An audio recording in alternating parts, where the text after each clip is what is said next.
Hello guys and welcome to another vlog. Welcome to Gracia Viviente.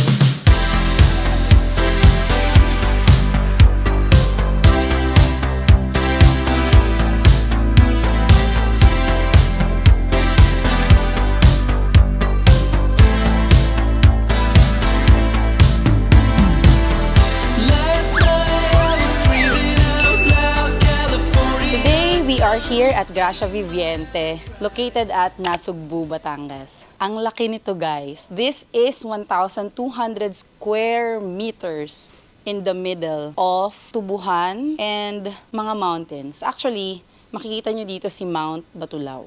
But anyway, let's do a house tour.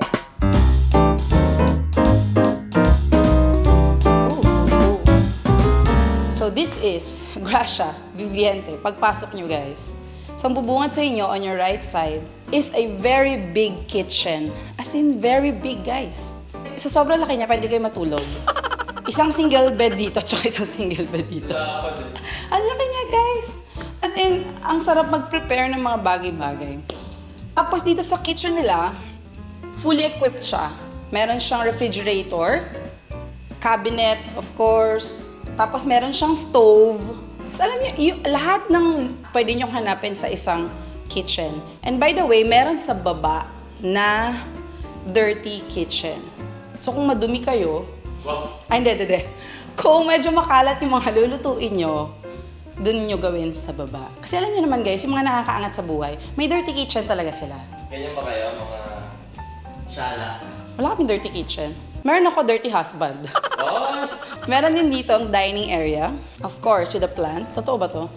And on your left side, andito yung kanilang living area or living space with a leather seat and furry pillow. Meron ding TV dito, guys. Ayan, TV and mga design. So yun, ganda. Ganda yung taste ng may-ari. So tara guys, let's proceed to bedroom number 1. So, dito sa bedroom number 2, guys, may queen-size bed, may vanity area, fully air-conditioned, may ceiling fan, may accent plant, of course. Pero, ang highlight of them all is, sobrang ganda ng view, guys. Parang connected siya dun sa balcony, yung look. Tapos, ang ganda ng view, guys. Ganda, guys. Yun na lang, ganda. Ganda siya. So, that's it for bedroom number 2. Bago ko makalimutan guys, this room can fit up to 4 persons. Kasi, meron tong pull-out bed dyan sa pwesto mo, AJ. Okay. Yes. Let's proceed guys to bedroom number 2. Teka, may lang ha. Sa tabi ng room number 1 guys, is a CR. So, maganda yung CR niya, malinis, mabango. And as usual, it's a mix of black and white yung color sa loob. Nice. And by the way, may bidet. Uy! May bidet. Yun ang pinaka-importante sa lahat. Welcome to bedroom number 2. So this bedroom, guys, can fit another 4 persons. And meron ulit siyang queen-size bed. Meron again na pull-out bed. Plus, eto, makita nyo. Meron din siya mga provided na towels. To cut it short, parehas to dun sa unang bedroom. The only difference is, meron tong sarili niyang CR sa loob ng room. Yung isa kasi nasa labas yung, katabi lang naman ng room guys, katabi lang ng room yung CR. And, overlooking yung pool dito. Yun. Overlooking yung pool, makikita mo siya dun sa baba. Pero hindi makakatalon. Yes, hindi naman makakatalon, grabe. Dito makakatalon ako, like, di ba, malambot. Baka masira. Hindi, lambot check yun, lambot check yung kama. Lambot check. Yes. Lambot check. 1 hour later. Guys, this is the family room and it has 2 double beds and 2 queen-size beds. O, di ba? Kasya dito ang 8. So, pag marami kayo, pwede dito yung iba and then sa taas yung iba. Kala ko uwi na iba eh. Tapos pwedeng, yun nga, uwi na rin yung iba kasi baka 30 kayo, di kayo kasya dito. Meron din palang sariling CR dito. So, ayos, di ba? Tapos, ang maganda dito, ang lapit mo sa dirty kitchen. So, yung mga matatakaw, alam na. Tapos, yung mga mahilig mag-swimming, diretso na. O, di ba?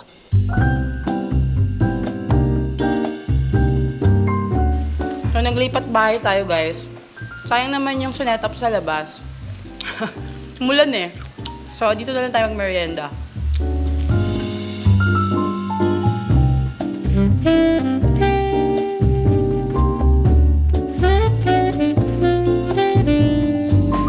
Ganda ng sunset dito! Sir!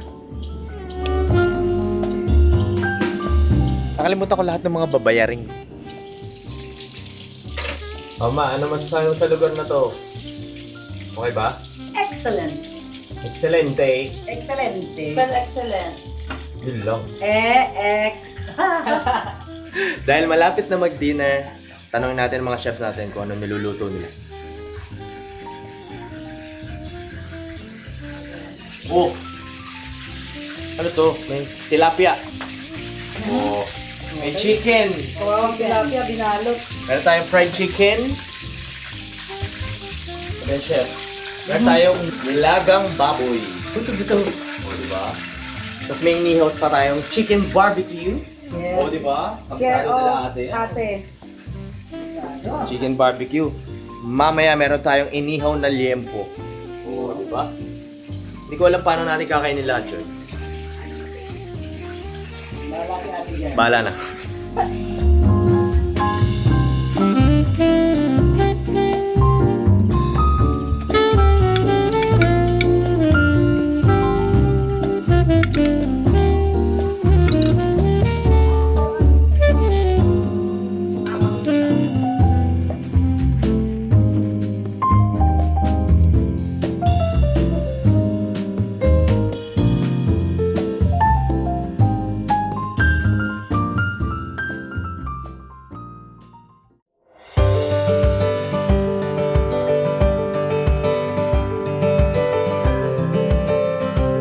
Good morning guys.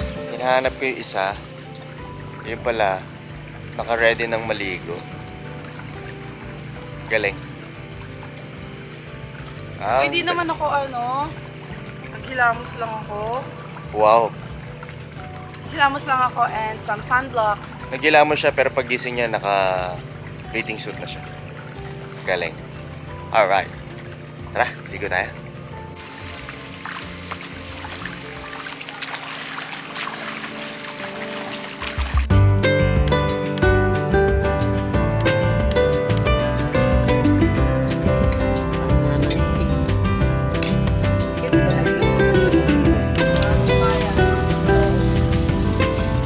Hello guys, tapos na kami kumain.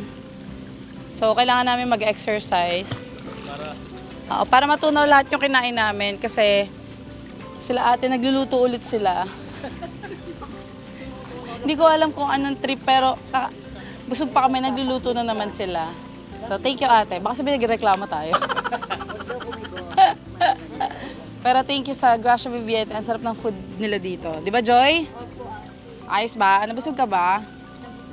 Oh, nabusog daw si Joy. Ano na? I'm so full. Wow! English. Wow! You're speaking English, man! O di ba, parang di natin na-explore tong area na to. Dito sa labas, guys, dito sa may parang grass area nila, makikita niyo yung playground. Ayan o, may playground sila. So kung may kids kayo, hindi sila mapapagot dito.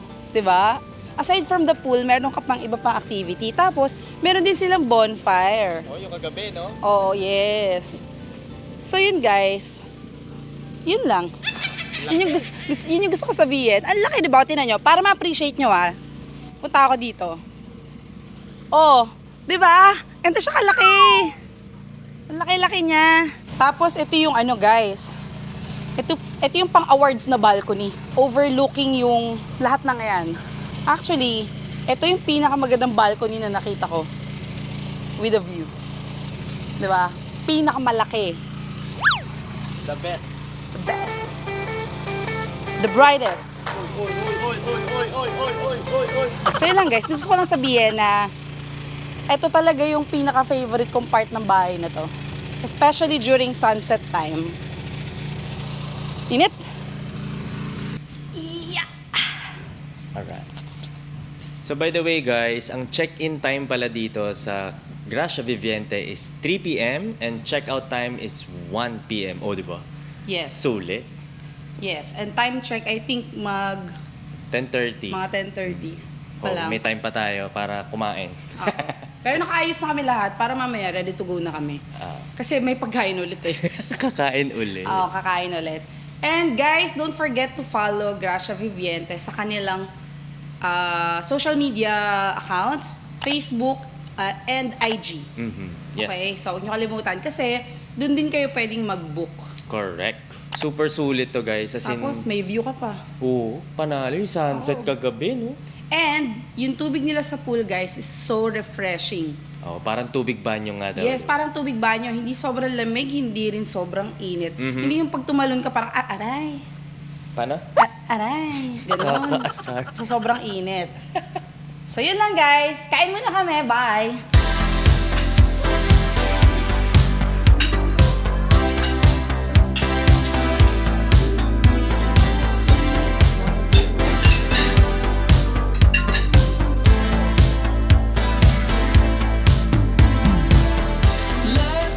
Parang ayoko pa umuwi. Ako din. Parang ayoko pa umuwi. Ito na naman po tayo sa episode ng uwian, guys. Sarap dito. Oo, kung gusto nyo ng malupitang customer service, Gracia Viviente yes. yan. And by the way, Mhm. nag-accept din sila dito, guys, ng mga events. So kung may occasions kayo, like kasal, birthday, binyag, Kung ano pa. kung ano pa, kung gusto nyo ring i-celebrate yung hiwalayan ninyo, pwede. Wow. Kaso mag-isa ka lang. Kasi wala eh. Oo. So, yun guys, contact nyo lang sila dun sa kanilang social media accounts. And ililink ko rin siya sa description box para madali nyo silang mahanap. Yes. So, paano guys? Thank you for watching this vlog. Don't forget to Like and subscribe. and hit that notification bell para like you updated sa mga susunod na vlogs. See you on our next vlog. Bye! Bye-bye!